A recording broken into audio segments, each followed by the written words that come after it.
আসসালামু আলাইকুম। সংবাদে আপনাদের সবাইকে স্বাগত জানাচ্ছি। আমি ফিরোজ তোহা। শুরুতেই সংবাদ শিরোনাম। বাংলাদেশের সর্বশেষ গুরুত্বপূর্ণ আপডেট সংবাদে আপনাকে স্বাগত। শুরুতেই সংবাদ শিরোনাম, পরে বিস্তারিত।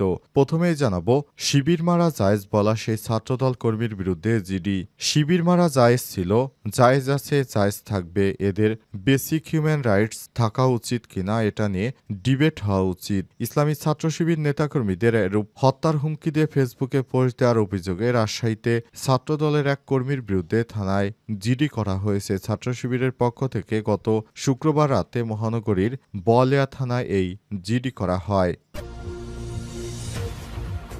জানাবো, রাশিয়া ইউক্রেন সীমান্তবর্তী 11 গ্রাম খালি করার নির্দেশ। রাশিয়া সীমান্তবর্তী ইউক্রেনে সুমি অঞ্চল কর্তৃপক্ষ সেখানকার 11টি গ্রামের অধিবাসীদের সরে যেতে বলেছে।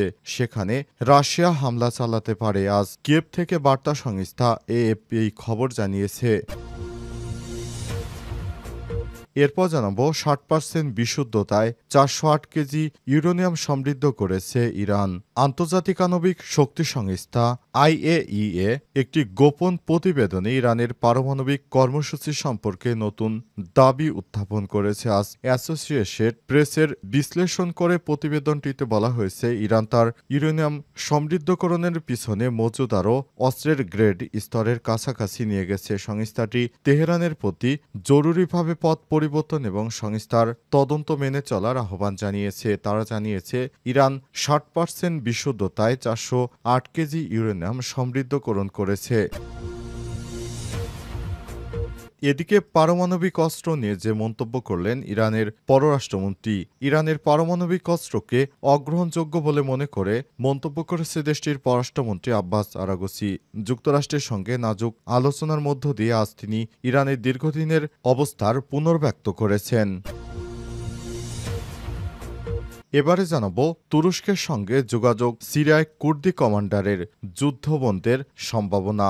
উত্তর পূর্ব সিরিয়ার কুর্দি নিয়ন্ত্রণ বাহিনী সিরিয়ান ডেমোক্রেট ফোর্সেস এসডিএফ এর কমান্ডার মাজলুম আবদি জানিয়েছেন, তার দল বর্তমানে তুরস্কের সঙ্গে সরাসরি যোগাযোগ রাখছে। সাম্প্রতিক এক সাক্ষাৎকারে তিনি বলেছেন, সম্পর্ক উন্নয়নে তিনি তুরস্কের প্রেসিডেন্ট রিসেপ তাইপ এরদোয়ানের সঙ্গে সাক্ষাৎ করতেও প্রস্তুত।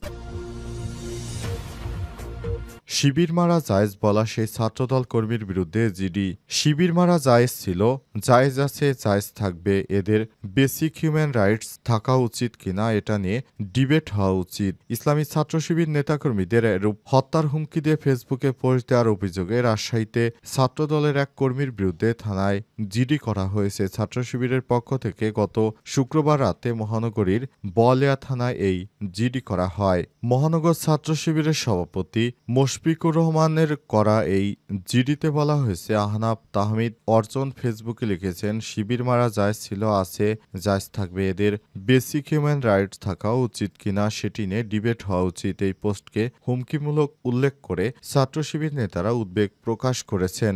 অভিযুক্ত ছাত্রদল কর্মীর নাম আহনাফ তাহমিদ অর্জন, বয়স 23, রাজশাহী কলেজের একাদশ শ্রেণীর শিক্ষার্থী এবং কলেজ শাখা ছাত্র দলের কর্মী। এ ব্যাপারে তাহমিদ অর্জন বলেছেন, বিভিন্ন জায়গায় আমাদের দলীয় নেতাকর্মীদের উপর হামলা হয়েছে। ক্যাম্পাসে শিবির আবার সক্রিয় হওয়ার চেষ্টা করছে। এটা দেখে আমার খারাপ লেগেছে, তাই একটি পোস্ট দিয়েছিলাম। পরে মহানগর ছাত্র দলের সাংগঠনিক সম্পাদক রবিন ভাই ফোন করে বলেন, এটি ঠিক হয়নি। তখন আমি পোস্টটি সরিয়ে ফেলেছি। রাজশাহী কলেজ শাখা ছাত্র দলের আহ্বায়ক খালিদ বিন ওয়ালিদ আবির বলেছেন, ছেলেটিকে আমি খুব একটা চিনি না, শুধু জানি ছাত্র দলের কর্মী। মহানগর ছাত্রদল তার ব্যাপারে সিদ্ধান্ত নেবে। বলিয়া থানার ভারপ্রাপ্ত কর্মকর্তা ওসি মোস্তাক আহমেদ বলেন, জিডি তদন্ত করে আইনি ব্যবস্থা নেওয়া হচ্ছে। রাশিয়া ইউক্রেন সীমান্তবর্তী 11 গ্রাম খালি করার নির্দেশ। রাশিয়া সীমান্তবর্তী ইউক্রেনে সুমি অঞ্চলে কর্তৃপক্ষ সেখানকার 11টি গ্রামের আদিবাসীদের সরে যেতে নির্দেশ দিয়েছে কিয়েভ, যেখানে রুশ হামলার আশঙ্কা করছে। আজ কিয়েভ থেকে বার্তা সংস্থা এএফপি এই খবর জানিয়েছে। সুমি অঞ্চলে প্রশাসন জানিয়েছে, সীমান্তবর্তী সম্প্রদায়ের উপর গোলাবর্ষণের কারণে বেসামরিক নাগরিকদের প্রতি ক্রমাগত হুমকির বিষয়টি বিবেচনায় সিদ্ধান্ত নেওয়া হয়েছে। রাশিয়ার প্রতিরক্ষা প্রতিরক্ষা মন্ত্রণালয় জানিয়েছে তাদের বাহিনী সুমি অঞ্চলে ভদলাগি নামে আরেকটি গ্রাম দখল করেছে, যা ইউক্রেনীয় ভাষায় ভলোহাদি নামে পরিচিত। রাশিয়ার সাম্প্রতিক সপ্তাহগুলোতে ইউক্রেনের উত্তর পূর্বাঞ্চলে বেশ কয়েকটি গ্রামে দখলের দাবি করেছে। ইউক্রেনের প্রেসিডেন্ট ভলোদিমির জেলেনস্কি এই সপ্তাহে বলেছেন, মস্কো সম্ভাব্য হামলার ইঙ্গিত দিয়ে কাছাকাছি স্থানে 50,000 সৈন্য জড়ো করেছে। ইউক্রেনের সীমান্তরক্ষী বাহিনীর মুখপাত্র আন্দ্রি আজ বলেছেন, রাশিয়া সুমি অঞ্চলে হামলা চালাতে প্রস্তুত হয়ে আছে। তিনি বলেছেন, সীমান্তবর্তী কুরস্ক অঞ্চলে ঢুকে পড়া ইউক্রেনীয় সৈন্যদের সঙ্গে মস্কোর বাহিনীর যখন লড়াই করে তখন থেকে রাশিয়া সেখানে সৈন্য জড়ো করতে শুরু করে। রাশিয়া সম্প্রতি প্রায় পুরো কুরস্ক অঞ্চলে নিয়ন্ত্রণ পুনরুদ্ধার করেছে। 2022 সালের ফেব্রুয়ারিতে শুরু হওয়া যুদ্ধের পর বর্তমানে রাশিয়া ইউক্রেনের প্রায় 20% ভূখণ্ড নিয়ন্ত্রণে নিয়েছে। চলমান সংঘাতে উভয় পক্ষের কয়েক হাজার সৈন্য ও বেসামরিক লোক নিহত হয়েছে। বর্তমানে এখনও সেখানে যুদ্ধ পরিস্থিতি রয়েছে। নতুন করে রাশিয়া এসব গ্রামে হামলা করবে বিধায় সেখানে সাধারণ জনগণকে 11টি গ্রাম ছেড়ে পালাতে বলা হয়েছে। 60% বিশুদ্ধতায় 408 কেজি ইউরেনিয়াম সমৃদ্ধ করেছে ইরান। আন্তর্জাতিক আণবিক শক্তি সংস্থা IAEA একটি গোপন প্রতিবেদনে ইরানের পারমাণবিক কর্মসূচি সম্পর্কে দাবি উত্থাপন করেছে। অ্যাসোসিয়েট প্রেসের বিশ্লেষণ করা প্রতিবেদনটিতে বলা হয়েছে, ইরান তার সমৃদ্ধ ইউরেনিয়ামের মজুদারও অস্ত্র গ্রেডের স্তরের কাছাকাছি নিয়ে গেছে। সংস্থাটি তেহরানের প্রতি জরুরিভাবে পথ পরিবর্তন এবং এই সংস্থার তদন্ত মেনে চলার আহ্বান জানিয়েছে। মার্কিন প্রেসিডেন্ট ডোনাল্ড ট্রাম্পের প্রশাসনের সঙ্গে গত কয়েক সপ্তাহ ধরে তেহরান বেশ কয়েক দফা পারমাণবিক আলোচনা করেছে। সামনে আরও আলোচনার জন্য যখন দুই দেশ প্রস্তুতি নিচ্ছে এমন এক সংবেদনশীল সময়ে একটি প্রতিবেদন এলো। IAEA এর গোপন প্রতিবেদনটিতে বলা হয়েছে, 17 মে পর্যন্ত ইরান 408 কেজি ইউরেনিয়াম সমৃদ্ধ করেছে। এগুলোর মধ্যে বিশুদ্ধ 60% পর্যন্ত বৃদ্ধি পেয়েছে। এপির প্রতিবেদন অনুসারে গত ফেব্রুয়ারিতে সংস্থাটি সর্বশেষ প্রতিবেদনের পর থেকে ইউরেনিয়াম সমৃদ্ধ 133.8 কিলোগ্রাম বা 50% বৃদ্ধি পেয়েছে। ফেব্রুয়ারি প্রতিবেদনে মজুদের স্তর 274.8 কেজি দেখানো হয়েছিল। 60% সমৃদ্ধ পদার্থ অস্ত্র গ্রেডের স্তর অর্থাৎ 90% থেকে একটি সংক্ষিপ্ত প্রযুক্তিগত পদক্ষেপ দূরে আছে। নতুন IAEA রিপোর্টের বিষয়ে তেহরানের পক্ষ থেকে তাৎক্ষণিকভাবে কোনো মন্তব্য পাওয়া যায়নি বলে এপি নিশ্চিত করেছে। পারমাণবিক অস্ত্র নিয়ে যে মন্তব্য করলেন ইরানের পররাষ্ট্রমন্ত্রী।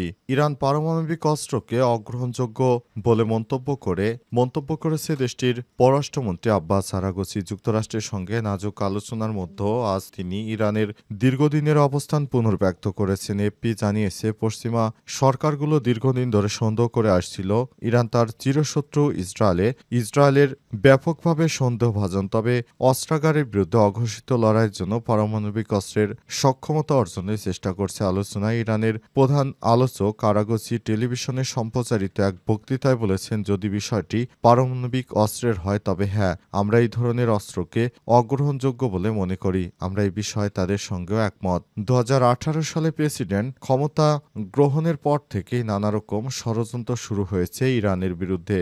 ইরানকে বলা হচ্ছে তারা পারমাণবিক অস্ত্র তৈরি করে ফেলেছে, কিন্তু প্রকৃতপক্ষে ইরানও পারমাণবিক অস্ত্র তৈরি করবে না। তারা শুধুমাত্র তাদের নিজের রাষ্ট্রের যারা সাধারণ জনগণ রয়েছে তাদের জন্য একটি পারমাণবিক বিদ্যুৎ কেন্দ্র তৈরির জন্য যে ধরনের ইউরেনিয়াম সমৃদ্ধ করা প্রয়োজন শুধুমাত্র তারা ততটুকুই সমৃদ্ধকরণ করবে, তার বেশি নয়। কিন্তু ইরানের বিরুদ্ধে যে ঢালাওভাবে নানা রকম অভিযোগ দিচ্ছে মার্কিন যুক্তরাষ্ট্র, সেটি ইরান কোনোভাবেই গ্রহণ করবে না, কারণ ইরান এই ধরনের কোনো কার্যক্রম চালায়নি। ইরানকে খাদে ফেলার জন্য নানা চক্রান্ত করছে পশ্চিমারা। তবে ইরানও এখন অনেক বেশি সতর্ক। তারা চাইছে তারা নতুন করে আর কোনো ঝামেলায় জড়াতে চায় না। এমনি করে আরব কান্ট্রিগুলির মধ্যে প্রায় প্রত্যেকটি রাষ্ট্রেই যুদ্ধ বেঁধে রয়েছে। আবার নতুন করে তারা এই যুদ্ধ শুরু করতে চায় না। যে যুদ্ধের শুরু আছে কিন্তু শেষ যে কবে হবে সেটি বলা যায় না।